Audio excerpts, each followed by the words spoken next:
왼쪽에 보이는 건물이 이제 유튜브도 하시고 이제 시행도 하고 개인적인 또 친분도 이제 생긴 우리 님이 또 개발한 건물입니다. 막 혼자 분석을 했는데 그러고 나서 건물 디자인을 다시 보니까 그 아이덴티티가 딱 그분 거 맞네 이게 되더라고요. 하나의 건물은 숙박시설이고 하나는 이제 업무시설입니다. 144평인데 72평으로 필지를 분할을 했다. 저는 이제 상식적으로는 좀 앞라인이 더 업무시설이 어울리지 않나라고 처음엔 생각했는데 사실 이제 임장을 다녀보니까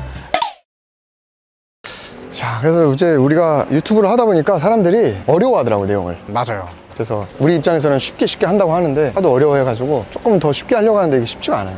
강의 들으면 여러분 부동산을 보는 뷰가 완전히 탁 트인다. 저기 우리 지방에서 시행 100번 하신 분도 내 수업 들으러 왔잖아. 그러니까 내 수업이 뭐 잘났다 내가 뭐 잘한다 이게 아니고 디벨로퍼라 하면 좀 개괄적으로 전반적인 보는 뷰를 좀 넓히는 게 되게 중요하다고 보는데 수업을 듣고 나서 이제 유튜브를 보게 됐을 때 굉장히 조금 더 와닿는 게 더 클 겁니다. 그래서 저희는 신규 유입보다 한 번 들어온 분들이 안 나가요. 무료 라이브나 무료 행사를 하더라도 기수강생이 절반 이상이잖아요. 그만큼 저희가 말하는 게 오히려 더 잘 이해가 되고 배울 게 있는 것처럼 받아들여지는 거죠. 그래서 어쨌든 그럼에도 불구하고 우리가 디벨로퍼 이제 채널이다 보니까 개발된 사례나 이런 거를 한번 보도록 하겠습니다.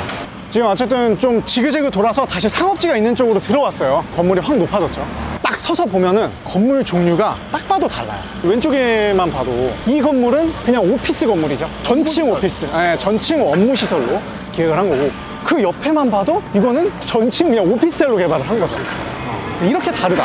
근데 여기는 또 약간 도시형 생활주택 같고 입지나 필지에 따라서 그 건축물의 용도나 사용 목적이나 이런 게 달라지니까 거기에 따라 MD 구성 이런 걸 좀 달리하면 좋을 것 같다 그 얘기를 한 거고. 여러분 이게 꼭 상업지뿐만 아니라 일반 주거 지역에서 다 통용되는 이야기예요. 그렇죠. 입지가 제일 중요하다. 그냥 아무데나 올근생이면 돼 이런 게 아니고 입지를 보고 거기에 맞게 올근생을 할 거냐 반근생을 할 거냐. 오!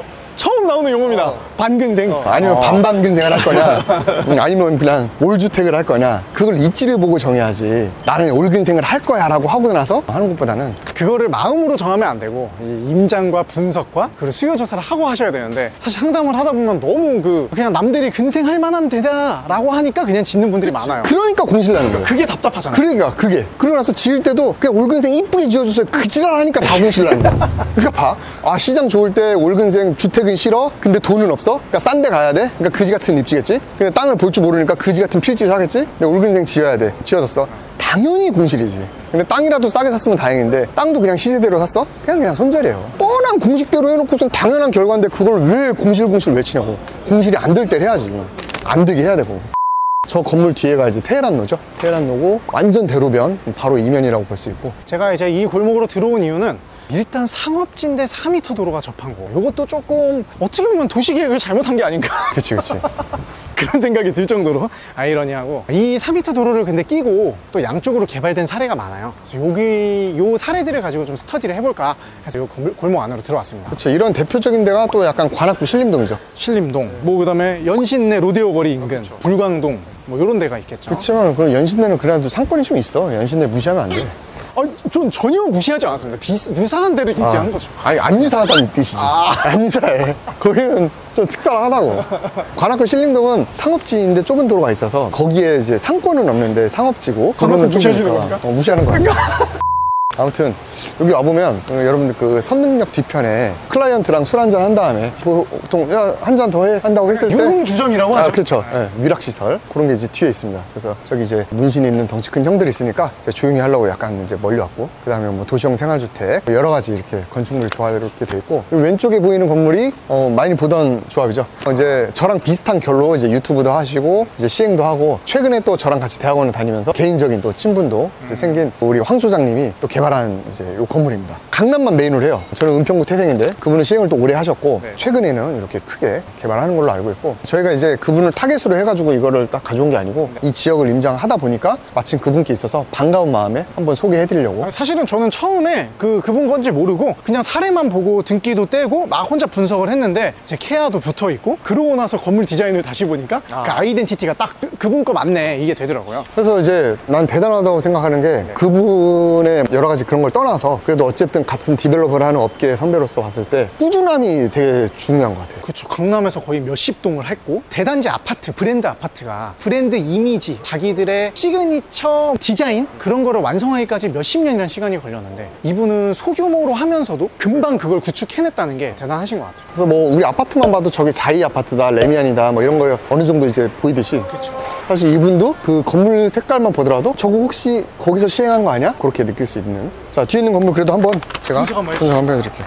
자, 뒤에 있는 건물은 토지가 144평이에요 144평인데 72평으로 두 개로 분필을 했습니다. 필지를 분할을 했다. 이제 두 개를 보면 토지 전체는 144평이고 일반 상업지고요, 지하 2층에서 지상 12층까지 연면적은 합 1185평. 하나의 건물은 숙박시설이고 하나는 이제 업무시설입니다. 아무래도 테헤란도 이면에 있고 땅도 이제 평당가가 비싸고 하니까 굉장히 무겁죠. 무겁다 보니까 이거에다가 한 건물을 지어가지고 이제 팔면은 굉장히 절대가가 무겁다 보니 이제 분필을 해서 따로따로 지어서 나중에 매각할 때도 따로따로 팔면은 비교적 가벼워지니까 그런 전략도 잘 한 것 같고, 건축법적으로 봤을 때도 주차장 배치라든가 잘 나오지 않았을까라고 생각이 듭니다. 저는 이제 상식적으로는 좀 앞라인이 더 업무시설이 어울리지 않나라고 처음엔 생각했는데, 사실 이제 임장을 다녀보니까 옆에 위락시설도 있고 그 옆에 구축 모텔 건물도 있어요. 그래서 약간 그런 주변 여건을 고려해서 오히려 숙박시설을 앞쪽에 배치하고 더 조용한 라인에 업무시설을 배치하지 않았나? 숙박시설들이 막 있는데 업무시설이 있으면 조금 창문 뷰라든지 심리적인 게 조금 자기만 혼자 업종이 다르게 동떨어지는 느낌이 아닐까?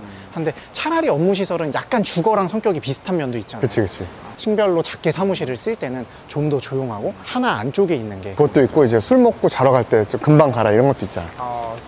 황수장님이 되게 MD도 잘 맞추신 게, 이 앞에 특히 숙박시설도 지하 2층부터 지상 12층이거든요. 근데 지하 1층 한 개는 고급 레스토랑을 임차를 맞췄어요. 그러니까. 그래서 약간 예약을 받는 그런 업종을 컨택을 해서 잘했고, 또 코너부에 저런 인테리어라든지 진입로를 따로 빼서 상품성을 강화했습니다. 그러니까 이게 메인으로 들어가는 코어가 따로 있고 지하 1층만 이 식당만을 위한 별도의 출입문, 그다음에 출입문도 약간 통유리로 해서 밖에서 보일 수 있게 가시성까지 확보하면서 접근성, 약간 썬큰까지는 아니지만 이게 굉장히 좀 잘한 것 같아요. 역시 좀 건부대 많이 해보셨나요? 아무나 오는 게 아니다.